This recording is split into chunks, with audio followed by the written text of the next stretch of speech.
central Texas, north central Ellis County and north central Texas, until 3:30 p.m. At 2:34 p.m., trained weather spotters reported a severe thunderstorm capable of producing golf ball-size hail and damaging winds in excess of 60 miles per hour. This storm was located near Waxahachie, moving north at 30 miles per hour.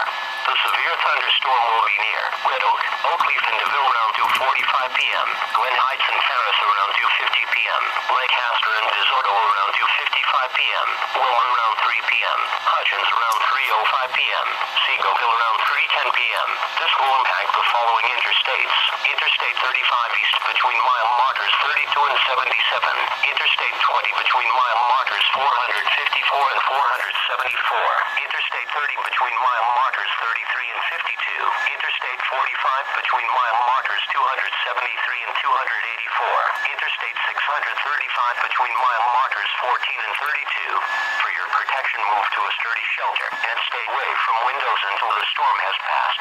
A tornado watch remains in effect until 8 p.m. Tuesday evening for eastern Texas.